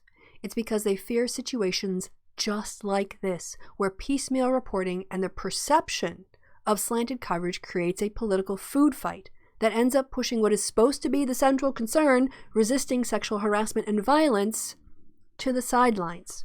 Thank you. Thank you. Thank you. Yes. The issue here shouldn't be a Putin agent or, like the pro-Bernie outlet. We should have independent journalists who can look at her story and get the same or about the same answer. People can't, they're not robots. They're not going to use the exact same phrases over time. But at least her two witnesses should come forward and be able to talk to reporters when asked and give consistent accounts of what they said and did. No matter how it may be interpreted, Believe Women has never been an injunction to publish every allegation of sexual abuse without hesitation or reservation. I feel so vindicated by this article. I've gotten so much crap online for not jumping on the I Believe Tara hashtag. Being like, I'm not convinced. And yet, this is precisely the whole point of Believe Women, is to take it seriously. It's not to mindlessly cheerlead one way or the other. And also, it's not, I'm going to be critical here, it's not to project your own events or your own history into someone else's story. I've seen people online who want to retroactively fit the changes in her story to what she's saying now and saying, oh, that was all down to the trauma. She changed her story about why she left Biden's office 2 years ago in a voluntarily written editorial and voluntarily written pieces because of the trauma. She couldn't remember the details of why she left Biden's office. So that also I don't think helps, is to say that when someone changes their story, we also have to extend them belief because, I've disagreed with people on that online. Right. It's about taking these stories seriously on their own terms instead of dismissing them as women's attempt to manipulate people in public opinion. Also true. For journalists, it means we must take stories of sexual abuse seriously and treat them carefully and thoroughly. As Rebecca Traister said on Twitter in 2017, that means publishing the stories that are reported, investigated, fact-checked, and backed up by the outlets reporting on them. And this is why you're not seeing this story reported by mainstream media a week and a half after it's done. And it might be why Bernie Sanders isn't touching this story with a 10-foot pole. And he is totally blanking Tara. And his campaign isn't even touching it. And he was on The View, which would have been a perfect venue for him to bring this up, and he didn't. And he is not calling his friend Joe a rapist. So Bernie's silence, like I said, is also indicative to me of the fact of where this story is. What can be said is that Reade's story is credible and compelling in some important ways, and also comes with a number of troubling red flags. For a variety of reasons, it has not been taken seriously on a national level, but those reasons do not include a mainstream media conspiracy to protect Joe Biden. Rather than becoming the subject of a serious investigation, this has instead become an occasion for diehard supporters on both the Sanders and Biden sides to score points on one another online. And unfortunately, I have seen that myself. Actual facts have been supplanted by reckless conspiracy theories spun by enthusiasts of both candidates. Whatever the facts of this case may be, the Me Too movement deserves better than to be dragged into the sleaze like this. And I completely agree with this piece. I completely agree with this piece. And I feel so vindicated when I hear another woman, because if you guys saw my show from last week, this was kind of, I'm not a professional reporter, so when I'm not going to call people and do this kind of vetting, it's not where I'm trained in. But in terms of examining the evidence, I was going back to her 2019 stuff or 2018 stuff, or whatever, looking at current and prior accounts and just noticing, why would this detail change? And now the whole thing too, the fact that she was looking for money for PR, not because she wanted to, because she was mad about people on Twitter, it doesn't increase my confidence. It looks more like she was looking for money because she didn't like what people were saying about her on Twitter. At the same time, she was tweeting out her story at Donald Trump. And so she was getting reactions. So it just it seems to me that if this is what being called a troll on Twitter would kind of be the lower down. And that's why, I mean, the whole thing about going to motive, it all gets very fuzzy and unnecessary. And that's why I like to stick with her words. What did she say in 2019? What did she say in 2020? What did she say in 2018? What did she say in 1993?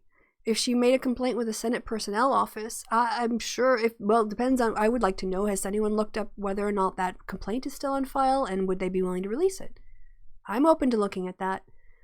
But, you know, at the moment, all I have are Tara Reid's words.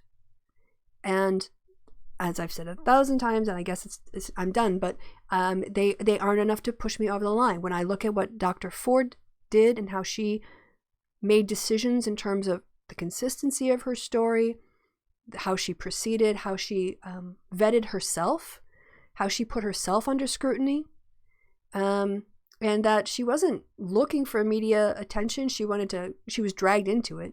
And again, none of that, you know, wanting media attention doesn't mean you're a liar.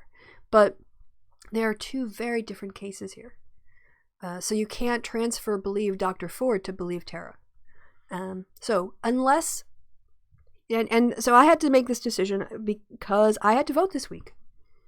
I had to vote this week in order to get my ballot in on time. And I was really, really happy, actually, that this piece came out, because I got pretty much 100% flack. I mean, there were some people who were sort of supporting my cautious middle ground of, I'm not calling her a liar, but I'm not calling Biden a rapist either, because I've not been moved on either side of the line to either of those positions. But I got my feminism was questioned. I was called a rape apologist on numerous occasions. And I don't want to vote for a rapist.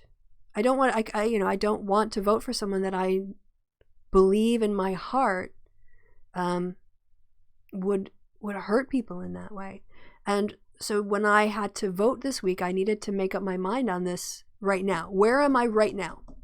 Where am I right now when I'm casting my vote? Because I can't, if new information comes to light in 2 weeks, the vote's already done. So I could not vote. That's not a possibility. I could spoil my ballot, which is a waste. Or I could vote for the presumptive nominee, because I already said I'm never voting for Bernie Sanders. I would have voted for somebody who dropped out before I voted for Joe Biden. This piece came out. And when I read through it, it really made me feel like, okay, I'm not the only one who has looked at this stuff and has questions. And not only am I not the only person who has questions, I'm validated by this article in the kinds of questions that I was asking and the kinds of concerns that I had. And so, because I am not over that line, I don't think we have enough evidence to call Joe Biden a rapist, I voted for Joe Biden. And so this article was, I don't know, if Tara Reid's story had been more along the arc of Dr. Ford's, if, you know, she was just consistent, you know, and it doesn't have to be a robotic thing of saying the exact same words. That's actually a sign that you're lying. If you've memorized a story and you use the same phrases in the same places over and over, it means you've rehearsed it. It's not a spontaneous recounting of the events. But the fact that the details changed on things that just didn't have to change, and that the changes always reflected the narrative that she was telling at the time, I just couldn't in good faith take that step. So, yep, I voted for Joe Biden. I sent in my ballot by tracking post. So, but it kind of, I guess I don't know, there's a big mess in Wisconsin now as to when they're going to be voting. If it's going to be postmarked on the 13th or by the 7th, I don't know. It's a mess. But anyway, for what it's worth, in the, I don't know, 1 million or 900,000 votes that are going to be taking place, one of mine will be for Joe Biden. It's not going to be definitive, but it was cast. So there we have it. And so, yeah, I was really, really grateful this article came out because, again, I can't do anything except with the information I have available to me at the time. If more information comes to light, I will have to re-evaluate my views. But as of now, like I said, the fact that Bernie Sanders won't touch this, if Bernie Sanders won't come out and stand for her, why should I have to change my vote to him when he's not even, So that's where I am. Okay. Believe women means look into it. Yes, I agree. Take women seriously. Treat us like, grown-ups. Don't gaslight us. Don't call us gold diggers or assume that we're angry exes or that we're out with an axe to grind. On the other hand, if just an allegation isn't enough. Because we've seen with the Me Too movement, there are people who are sexual predators, have a pattern. We saw with Joe Biden, when he touched women in ways that made them uncomfortable, a lot of women came forward. So we've seen, and then he made his apology, and he's been apparently, less bad. But, yeah, so that's that. That's my show, peeps. Is anyone still watching? I can't see the number of people on the thing, but anyway, seems to still be going live. You guys still, it seems to be streaming, and the live chat is working. So, but surely all feminists must have the same non-thinking knee-jerk reaction to things, right? I mean, why have any thoughts? Yeah, thanks for... Yeah, Kevin doesn't cop to anything by associating he's a guy, gets a pass. True. Well, my peeps, that was 2 hours. So that's kind of what I always say I'm going to do on a Sunday. I fulfilled my contract, my verbal contract to you all. Thank you for stopping by. Also, did someone give me a donation? Flint. Yeah, thank you for the 5. I already gave you a hug, but coming in again. Yeah, I guess the thing is, if you're in the Happy Hour Facebook group, you will, we haven't organized anything with COG yet, so as soon as that does get sorted out, I will post a link to his Twitch channel, and then we'll post the event or the video when that's scheduled, and then I'll post it again as a promo. Otherwise, until next time, people, y'all been awesome. You rarely get to see me live. It must be the time change or your sleep pattern is crazy. Kevin wiped his knob, and do you clean your flaps? Thanks, yes. You're very welcome. Join late in the middle of the article. Yeah, go back, Sib Wolf, you can catch up. There's a really depressing conversation on coronavirus in the first 30 minutes, if you want to catch that. But other than that, people, I think all that's left to be said is that I have been Christy. You have all been awesome. Thank you for your time and attention. I appreciate you guys sticking around all the way to the end of the show, and people in the future watching, I appreciate you watching till the end of the show. Yeah, goodbye from me and goodbye from you. So say goodbye, you. I'm taking the bit everywhere. We're just gonna do the bit no matter where. If I could just get to the end of the button. All right, see you guys later.